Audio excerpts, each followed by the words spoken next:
Hello, good morning and welcome to week 3 of our intensive knitting in the round course.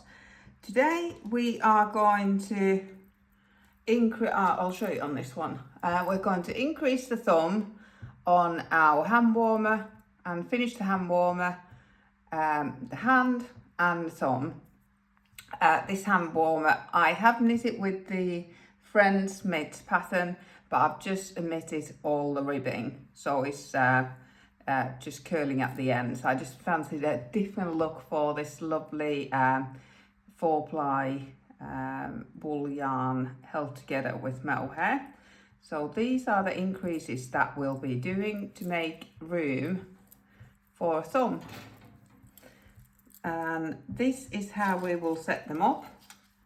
At the moment we have knitted up to this green line here. I'll put a lifeline there so it's easy to see where we've knitted up to. We've knitted the 3x1 ribbing and then we've knitted stockinette, and it is all just tube and there's no increases yet. And now we are going to start the increases from this green line onwards. So you can see that there's increases on both sides.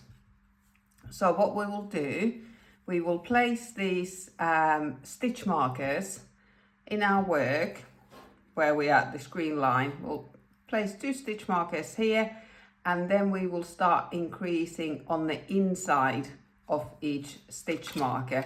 So in the beginning we will just have 3 stitches here, and then we'll start increasing on either side of those 3 stitches until we have X amount of stitches depending on your size. I am knitting adult small on my brown ones. So yeah, that's how the thumb looks like when it hasn't been joined yet at the top. So this is what we're looking at, and here's the stitch markers. We're going to place them on the needle, and then every time we come to a stitch marker, on the left hand side of the stitch marker we will do a left leaning increase, and then on the right hand side of the stitch marker we will do a right leaning increase. So these stitches will lean to the left here and lean to the right here, so it looks very, very seamless. It just looks like those stitches are appearing from nowhere. And we will increase on every 3rd row. I use stitch markers a lot. I find them so useful. I always put a stitch marker on the row where I've increased.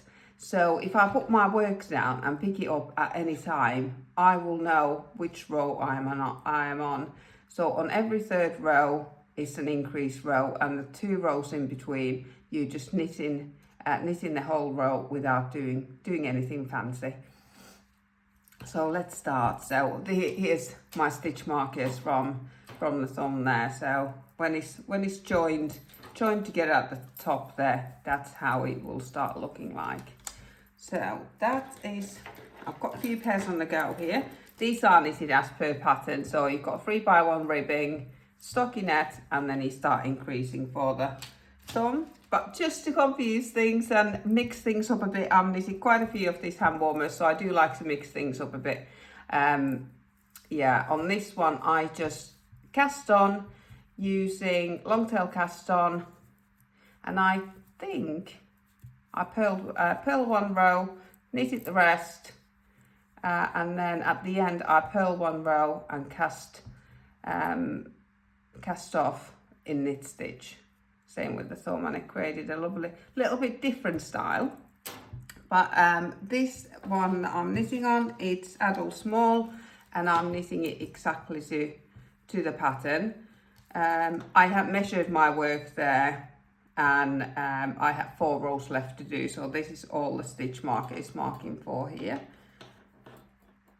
And let me just grab my stitch markers.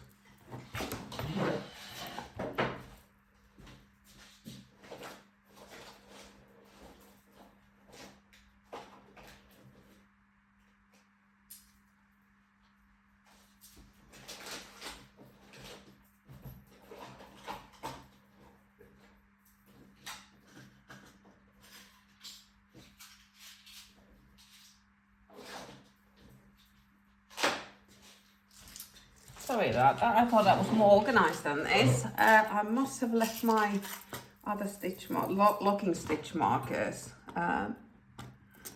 in the shop, not to worry. So we're knitting on this one, and to place the stitch markers and to position the thumb, what we will do is we will knit 4,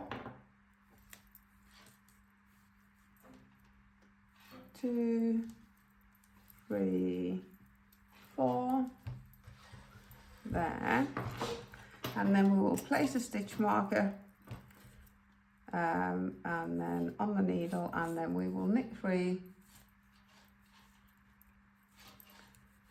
and place another stitch marker, and this is where we'll start increasing the thumb. So we will always increase on the inside of these stitch markers. We'll just knit round this, and then we'll start increasing.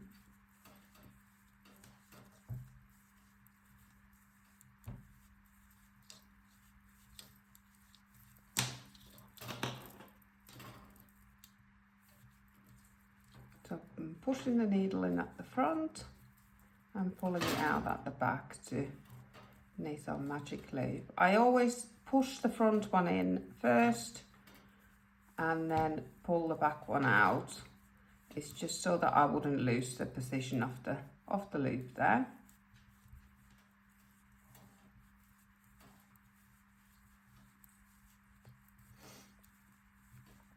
Okay, now we're coming to the end of the round, and I will know that this is the beginning of the round because this is where my tail end is hanging. I like to leave my tail end hanging. It marks which side is the beginning of the round, and for me it is this side. And now we are going to do the first row of increases. So we will knit to the marker,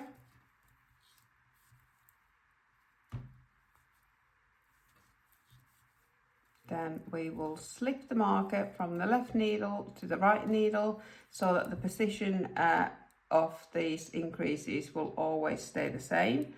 And on the left hand side of the marker, on the inside of the markers, we will do a left leaning increase, and we're using this bar in the middle of stitches from the last row to create an extra stitch. I don't know if you can, hopefully you can see that, this bar here, and we always pick the stitch with our left needle, and to create the left leaning increase you put your needle in from the front to the back so that you can see on the needle the stitch is leaning to the left. So this creates the left leaning increase, and then you knit it through the back loop so where the yarns are sort of crisscrossing. So there, you knit 3,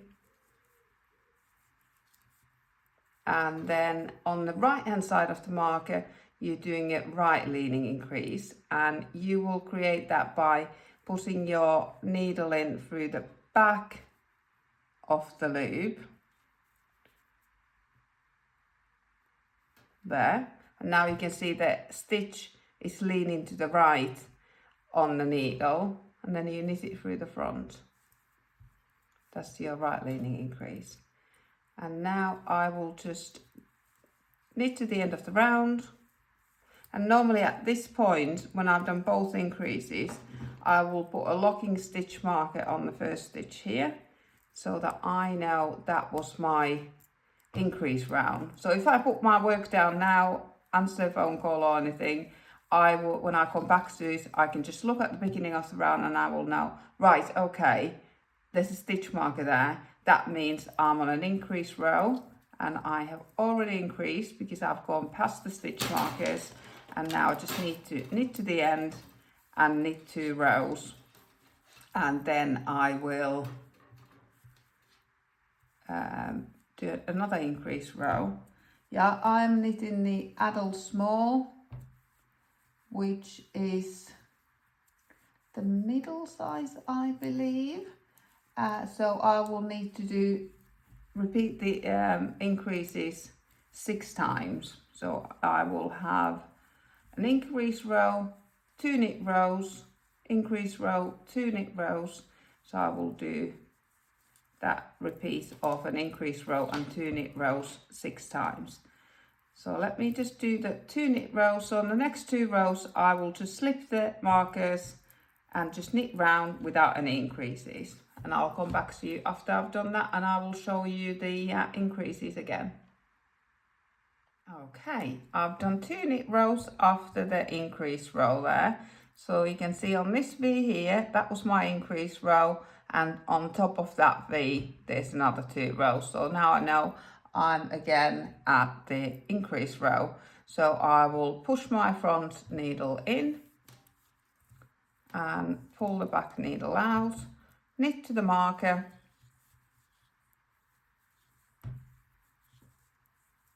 slip the marker from left to right, and then I'm on the left hand side of the marker and I'm doing a left leaning increase. So I will put my needle through the front to the back on this needle, and you can see the stitch is leaning to the left, and then I'll knit through the back, knit the stitches, go all the way to the marker,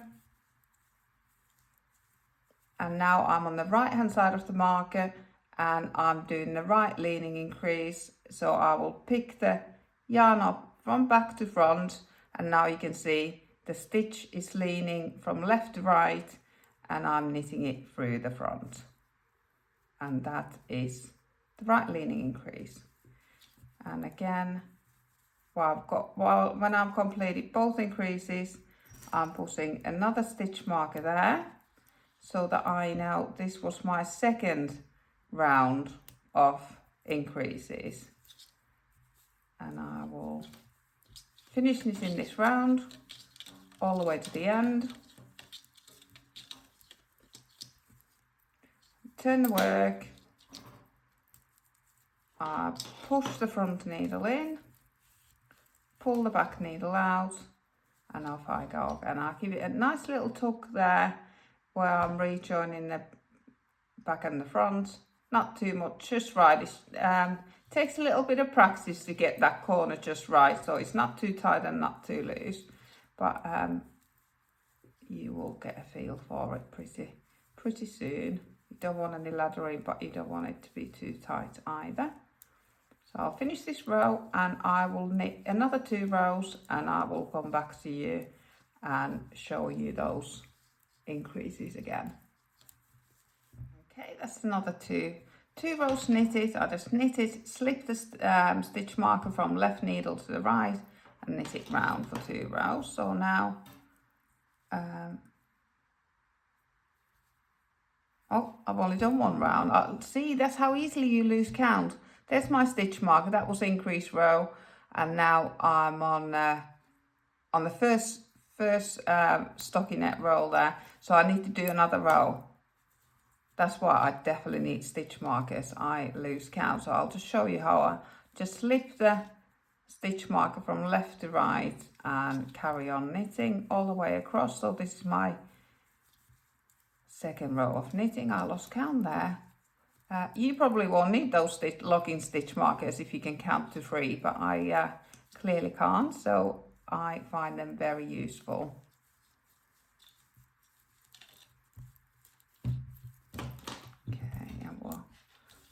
I always push the front needle in first and then I pull the back needle out to keep the position of the magic loops on either side of the work here. I find that easy.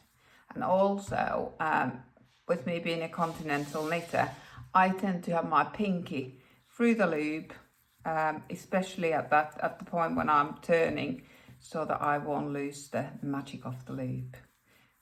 I won't accidentally pull the loop all the way in. It's just automatically my pinky goes through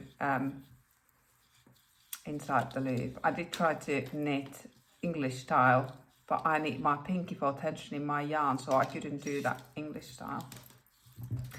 Okay, now I'm on the increase row because that was that V there where I've got the locking stitch marker. That was my increase row. I've knitted another 2 rows, 1, 2, and now I am on an increase row. So knit to marker,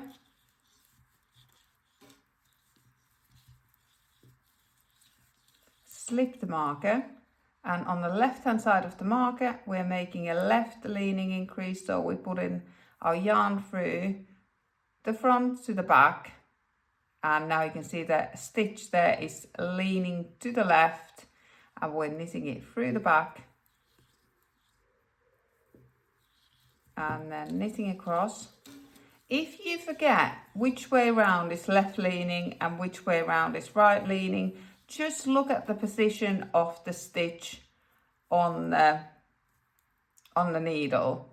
So we're putting the needle in through the back to the front to catch that bar there, and you can see when you do that the stitch leans to the right, knitting it through the front, and that's your right leaning increase on the right hand side of the stitch marker. And off we go again.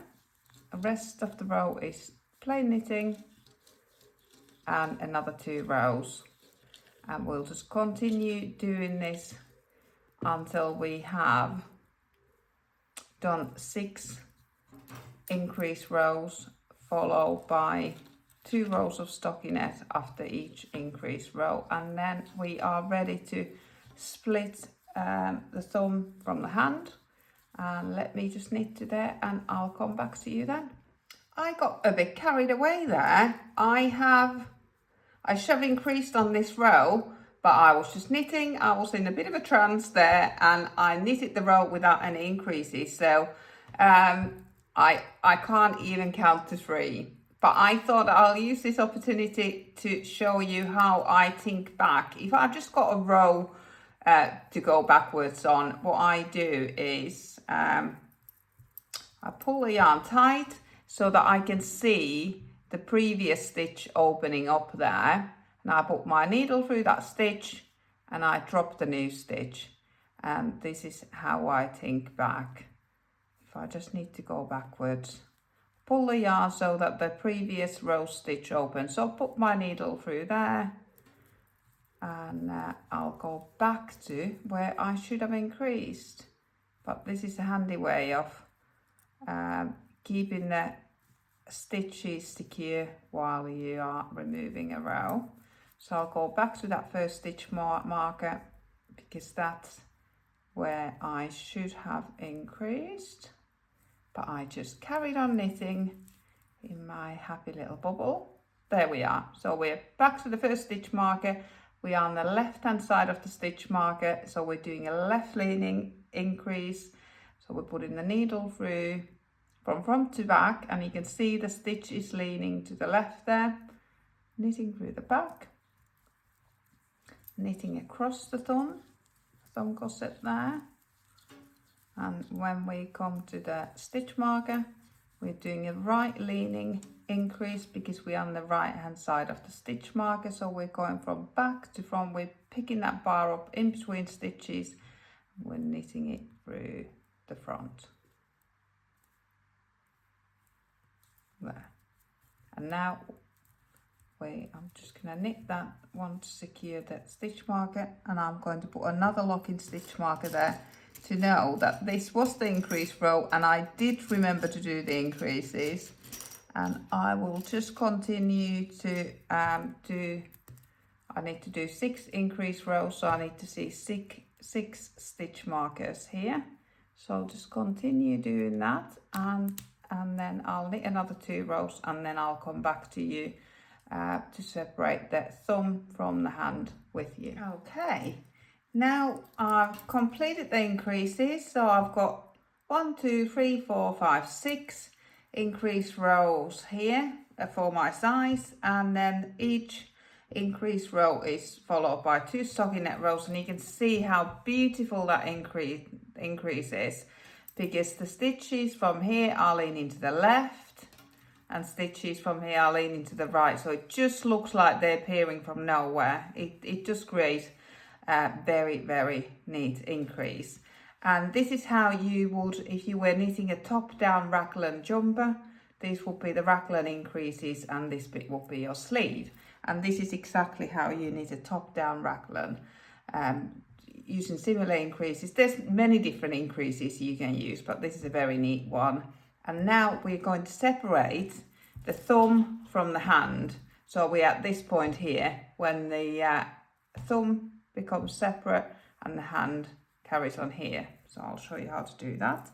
What we will do is we will place these stitches in between stitch markers on hold, and we'll come back to them later to knit the thumb. So we're going to knit the hand first. So we're going to knit this bit here first. And I've got some, you can put those stitches in between the stitch markers on hold on some waste yarn. You can just fret waste yarn through, but I like to use barber cords. They're so easy. But what I do like to do with my barber cords, I just like to trim the ends. You only need to trim one end, but if I don't trim both, I'll use the wrong one, because the ends do fray and they can stick on stitches. So just before I start using it, I just trim a millimetre off. So to separate the thumb, we're going to knit to marker,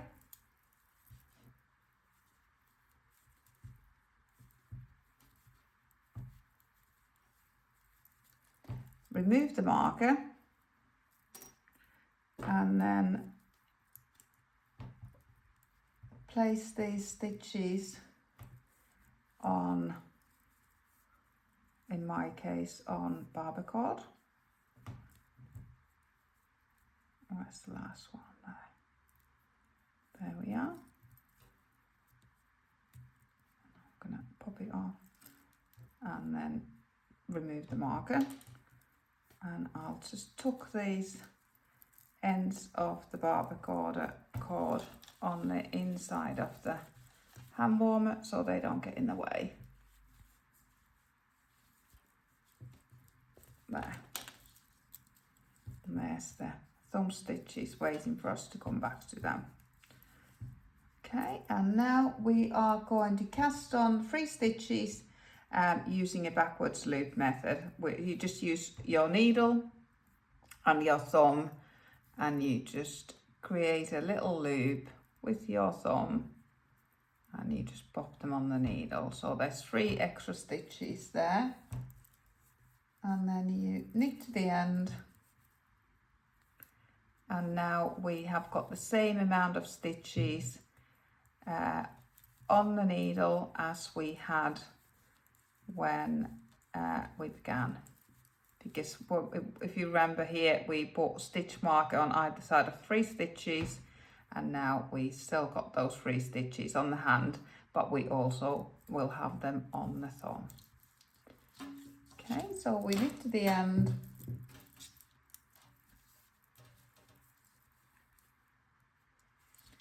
and then we will just finish the hand.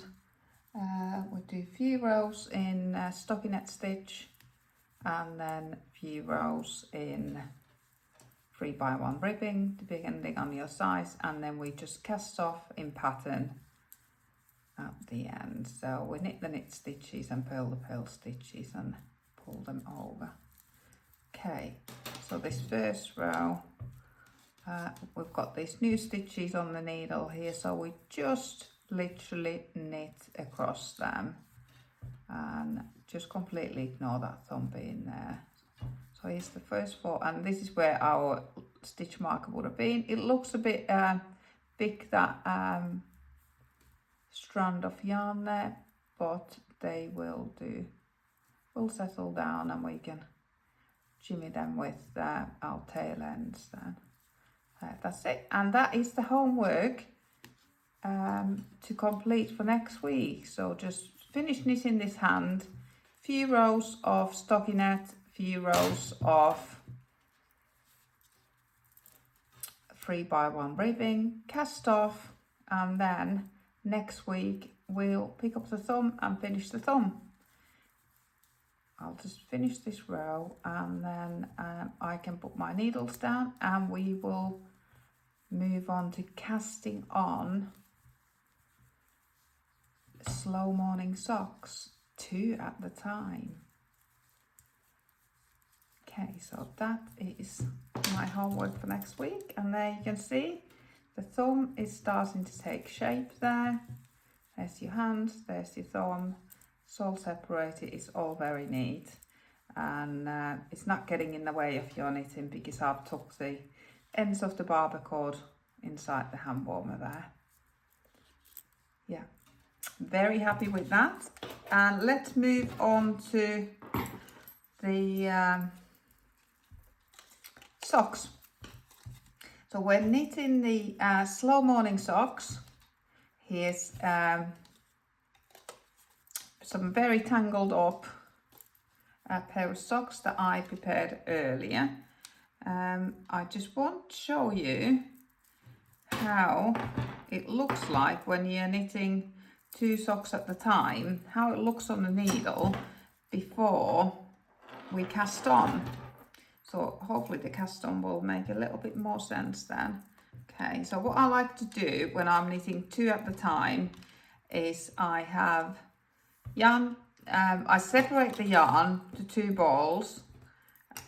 You can knit a pair of socks pulling from each end of the ball of yarn, but I find that I get into a right good tangle there, so I don't tend to do that. So I like to have yarn to my right and yarn to my left, and when I'm knitting round I like to turn the work. I don't go round and round and round because then the yarns will get twisted. So normally when I'm sitting on the sofa I'll have a ball of yarn to my left on the sofa and ball of yarn to my right on the sofa. If you have yarn bowls, this is perfect time to use them. So what we're knitting here, we've got this right sock, we're knitting them cuff down, we've cast on the cuff there, we're going down to the heel, then we're going to turn the heel, then we're going to knit the foot, and then we're going to decrease the toes. And this is a short row heel. There's as many different heels as there are knitters, but we've chosen a German short row heel and this sock pattern, slow morning socks, because it's very well written and the designer has kindly given us permission to use it on this course. It's made in 2x2 ribbing, which is very, very stretchy, and it also returns back to it depending on the yarn. Sock yarns are generally very, very stretchy, but they like to return to their original position, so that's ideal. So as you can see, we'll be knitting when we're knitting in the round 2 socks at the time. We knit the first half of the first sock first, and then we go round the second sock all the way through, and then we come back to knitting the second half of the first sock. So hopefully that makes sense and you can see it. So first we knit this first half of the first sock, then we knit the first half of the second sock, second half of the second sock, and second half of the first sock. And that is how we need to cast it on the needles. And we are going to use German twisted cast on because it is super stretchy, but it doesn't flare out. With socks, it is important that this cast on edge stretches nearly 3 times the width of your leg to get over your heel. So if you look at your heel and at the circumference of your heel, it needs to get through this bit, and that is the widest part of your foot. So it needs to be super stretchy, and German twisted cast on is just that. You can do any cast on that you like, just make sure that it's stretchy. There are very many different cast ons, but let me just grab my needles and let's cast on 2 at the time using German twisted cast on. Okay, I've got my needles.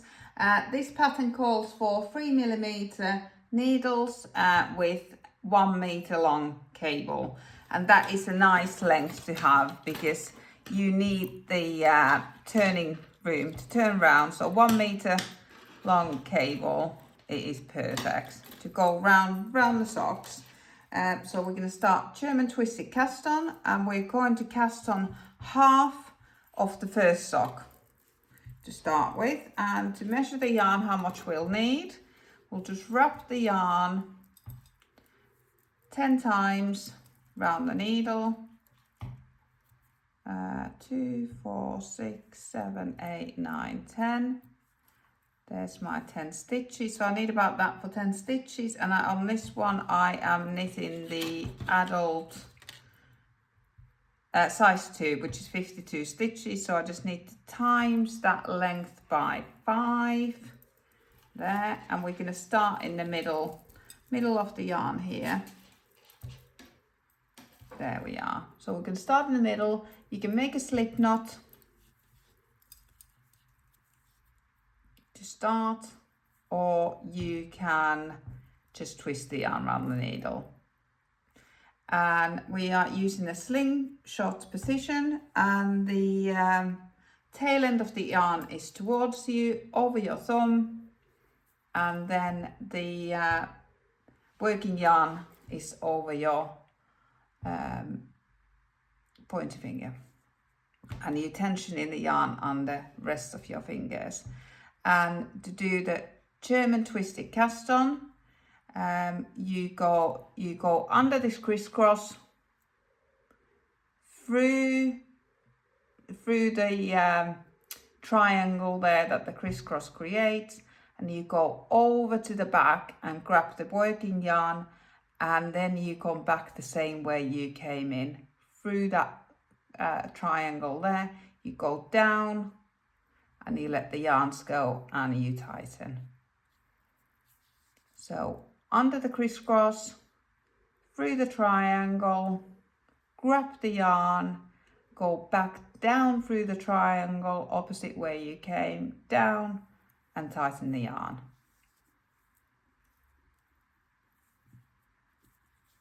It is a nice little maneuver when you get it. Just take a little bit of practice to get to it. So under the crisscross, through the triangle, grab the yarn at the back, back down through the triangle, and drop and tighten.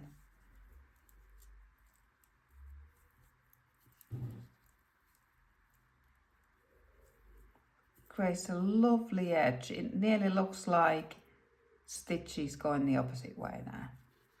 So under the crisscross, through the triangle, grab the yarn at the back, down through the triangle again, tighten.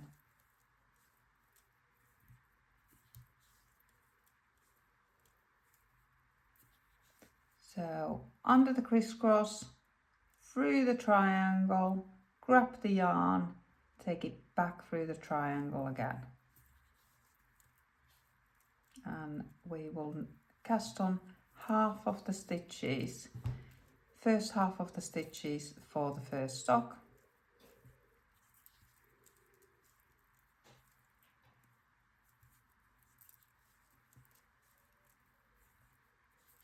So under the triangle, under the crisscross, through the triangle, grab the working yarn and put it down through the triangle again.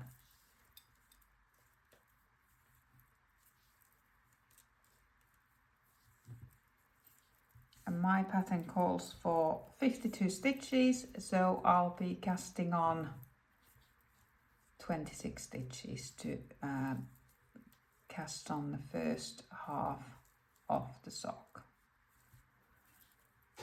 Okay, so I've got 2, 4, 6, 8, 10, 12, 14, 16, 18, 22, 4, 5, one more. And that is the first half of the first sock cast on. And now we are going to cast on the second sock. All of the second sock, because we're going to go round it all. So we just carry on, same needle, we just leave these strands to rest here for the first sock. Oh, they've got tangled up. And a proper knot there. there. So you can do a slip knot or you can just twist the yarn around the needle, and now we'll cast on 52 stitches, but I like to place a stitch marker at the halfway point. Then I can create the magic loop from that, and I only need to count to 26. So under the crisscross, through the triangle, grab the yarn at the back, put it through down the triangle again. So we'll cast on 26 here.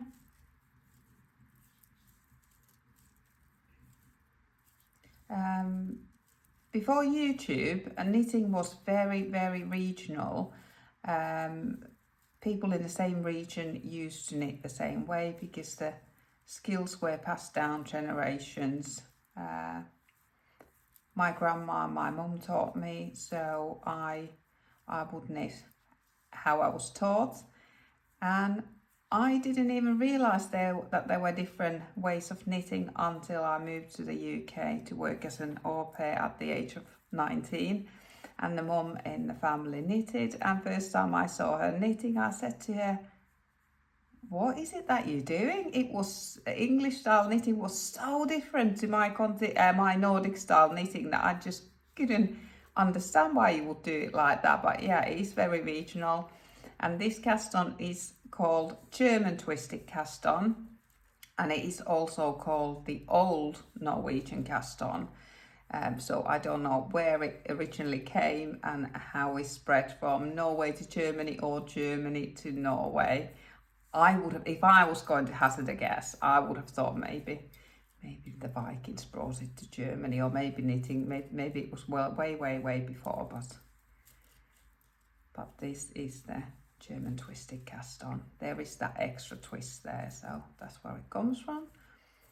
So you can cast on all the 52 stitches, but I like to do I like to split it into two, so I only need to count to 26.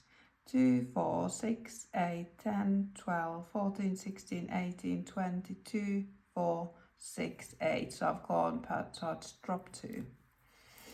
Let's just double my addition. 2, 4, 6, 12, 14, 16, 18, 22, 4, 6. And I just like to pop a nice big stitch marker there. And now I just need to count to 26 again.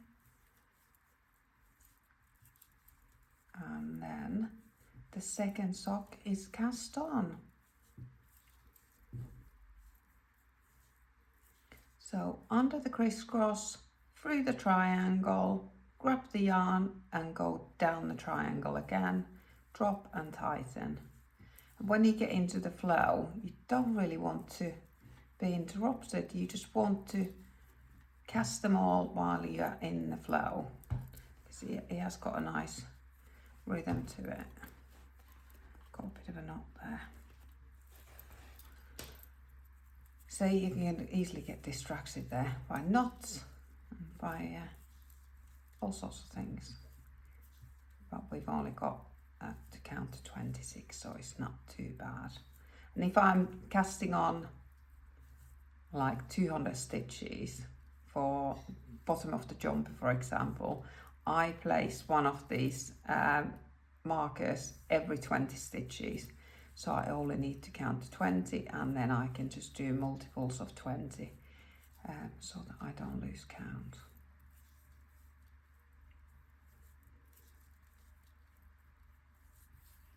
Okay, do a few more and then I'll count the stitches.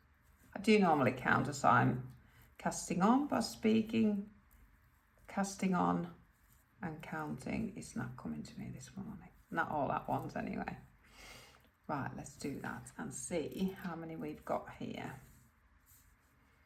2, 4, 6, 8, 10, 12, 14, 16, 18, 22, 4, 6. Look at that. And now what we're going to do, the second sock is cast on, and we are going back to cast on the second half of the first sock. So we need to get back to that yarn from the first ball. So here's the first 26 stitches, and now we just need to cast on another 26 stitches. So here's my second sock. This is the first half of the first sock.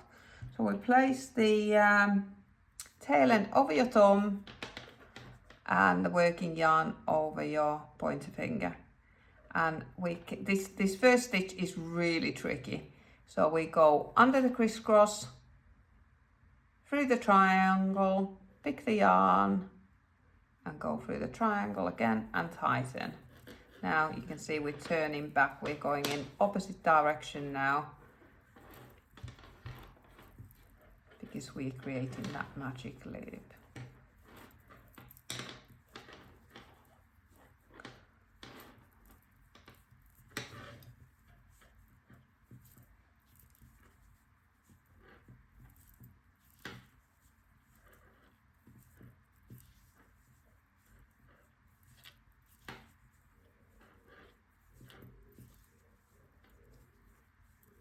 And then we're doing the second half here, so we need to cast on another 26 stitches. I'll do a few more and then I will count my stitches.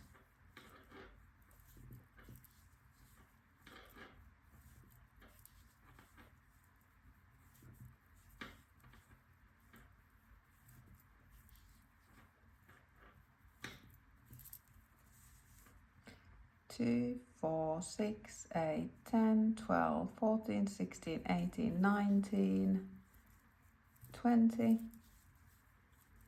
1, 2, 3, 4, 5, 6. 2 times 26 makes 52. And now we have got a bit of a thing going on here, and this stitch marker was the middle of the second sock, so I like to pull the cable out from there because that will create the magic loop at that end. I'll try and pull this end because that's where there's more cable. Yeah, it looks like it right mess there, but we're going to just twist the, and that yarn's gone through there. Okay, so here we have it. Here's the first sock and here's the second sock, and now we are going to join it together. So the yarn, the cast on, the yarn, the working yarn should be at the back of your work on both socks, and they are lined up nice and neat, no twists there. And on the course had learned a really good tip that you can use locking stitch markers and lock these edges together so that you know that they're not twisted. I thought that was a brilliant idea. So just place locking stitch markers here through the cast on so that they stay in this position and they won't get twisted. But I'm pretty happy here. There's 2 socks, they are not attached to each other, so we're just going to start knitting from here. We're going to join it in the round.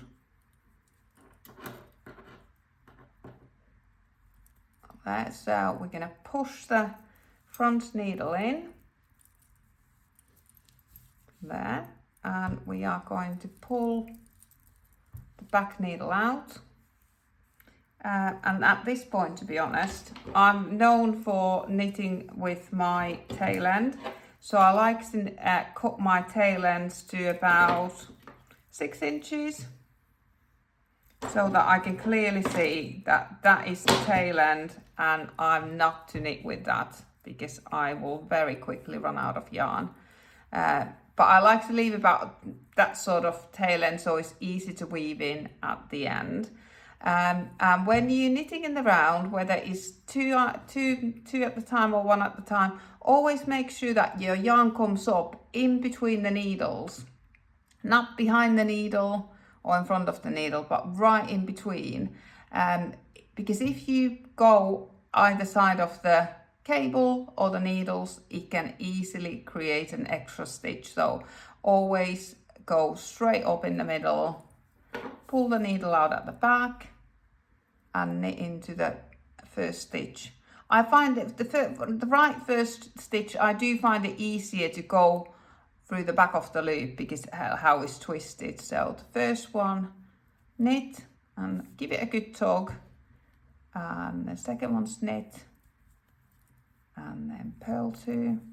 It's slightly different in different sizes, but this size is knit 2, purl 2, how it's positioned.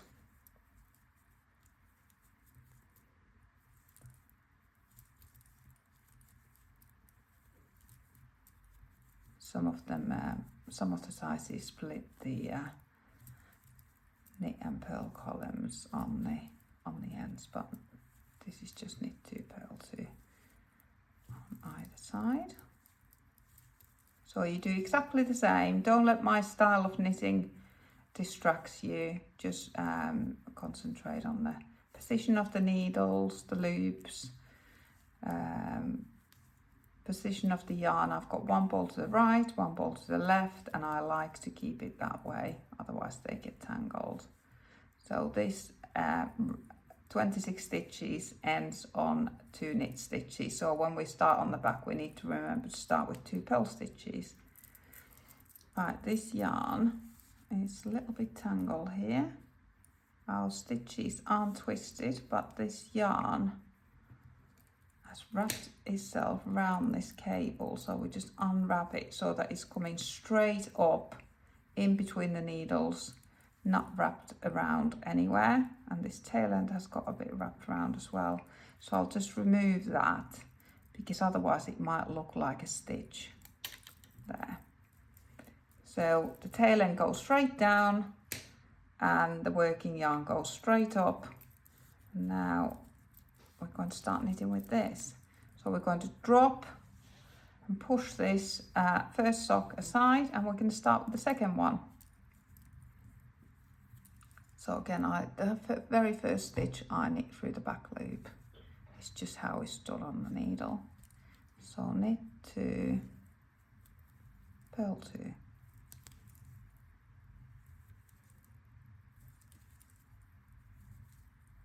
Knit 2. Purl 2.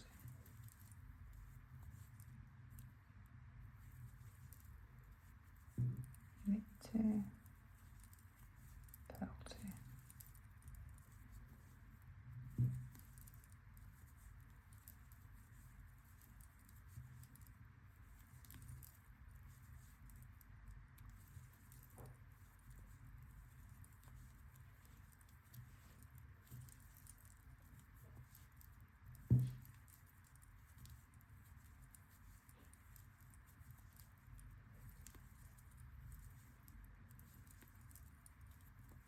And this front side ends on knit 2, so we need to remember to start with purl 2 at the back.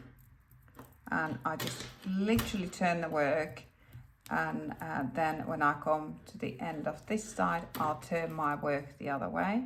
I always push my front needle in first and then pull the back needle out so that I won't lose my loop. And here you can see my pinky is there through the loop. So purl 2,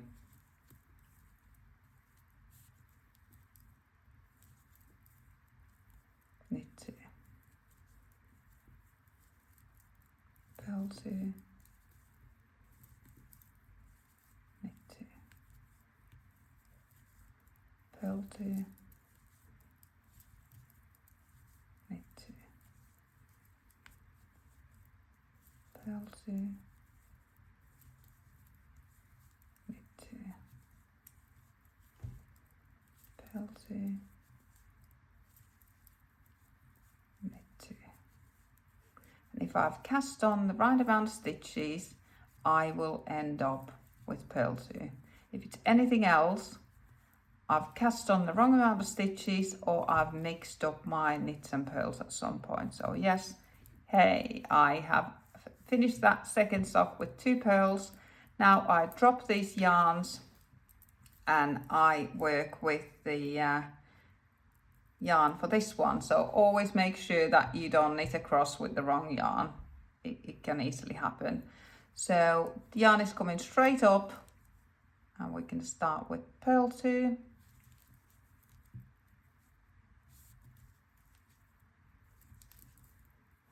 Knit 2. Purl 2. Knit 2. And hopefully we will finish with purl 2. Then we know that we have got the right amount of stitches. We haven't created any extra stitches by wrapping the yarn round the cable or round the needle. We pull the yarn straight through in the middle, straight up.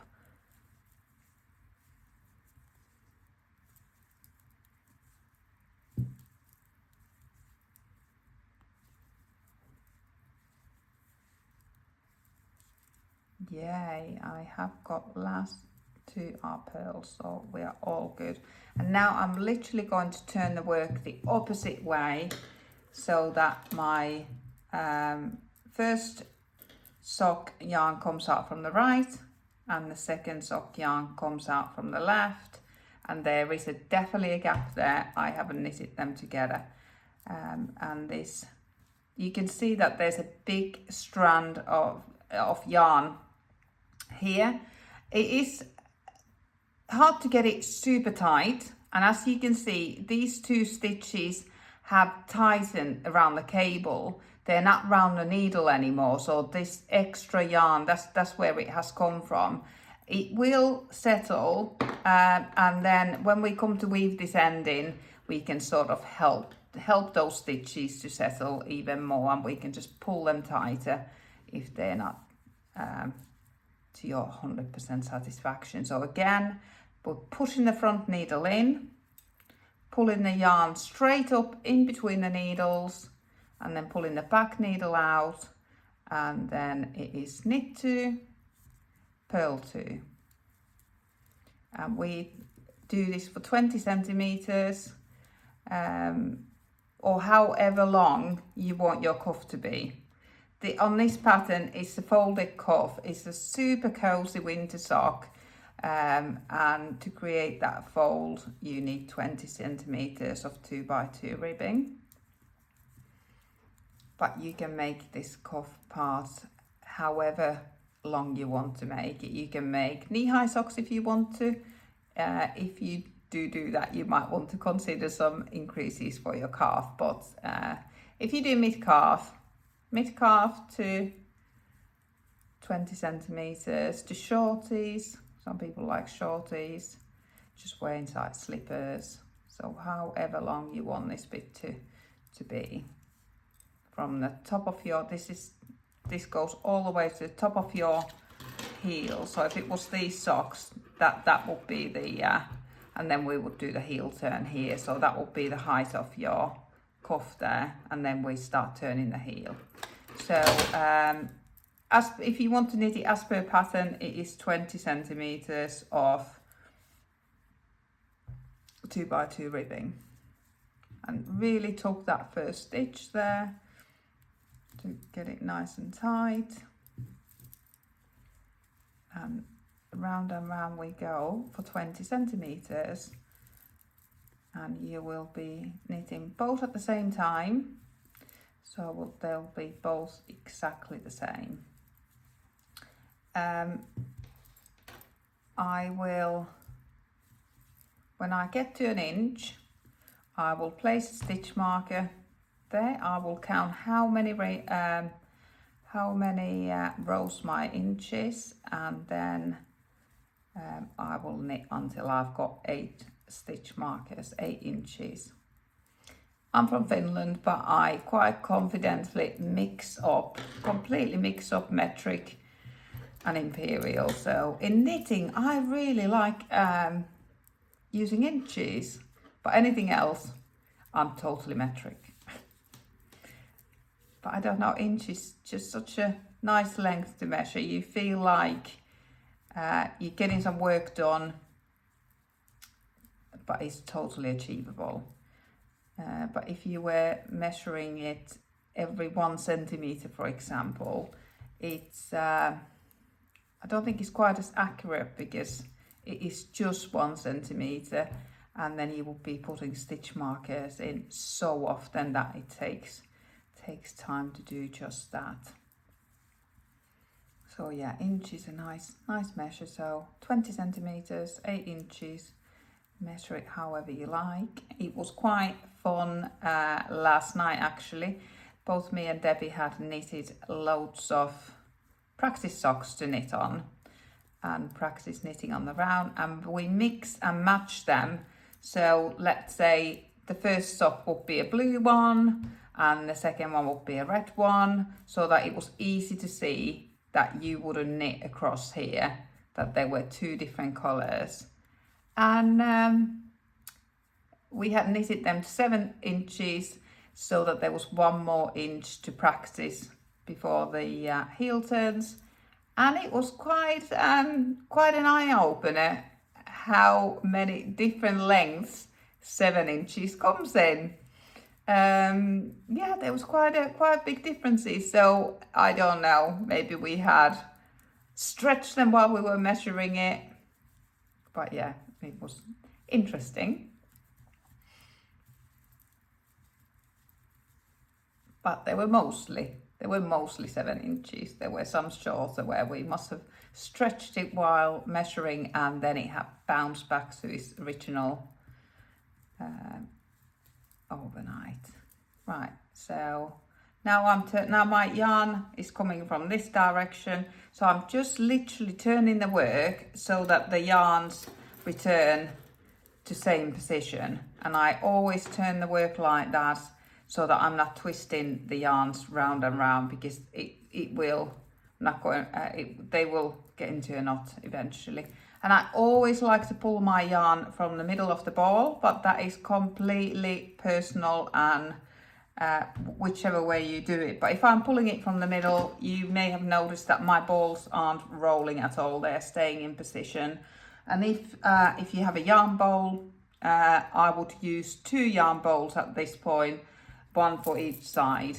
Yarn bowls are brilliant for keeping the yarn, the balls of yarn in the right place. So here we just go for 20 centimeters and then return next week and turn the heel. Yeah, we're doing the German short row heel on these socks. There are very many different types of heels, different types of short row heels, heel flap and gusset, shadow wrap heel, fish lips kiss heel, and many more. But we're doing this the German short row heel.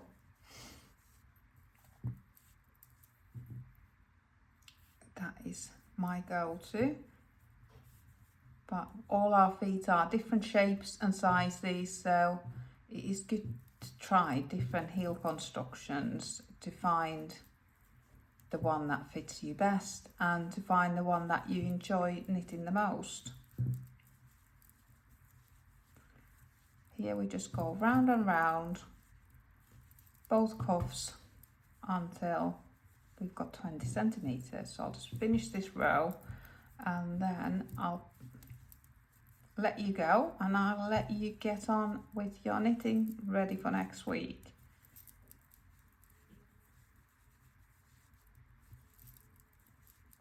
Okay. You may have noticed that I haven't put any stitch markers in my work yet. I haven't got to an inch yet, so I have measured the height, and also I haven't marked the beginning of the round, because I've got this, I like to leave my tail ends hanging here because that marks the beginning of my round. I don't need any other stitch markers, but when I get to an inch, I'll place a stitch marker, I'll count my rows, which is about 8, and that will be an inch, and then every 8 rows I'll put a stitch marker until I've got 8 inches, and then I will be ready to turn the heel next week. But like I said, on these ones, these are attached to each other, so I can't pull them too far, but this is where we're knitting to. So this is where the heel turn will start. So whatever length you want your cuff to be, that's how far you need to knit. But I think that 20 centimeters is perfect.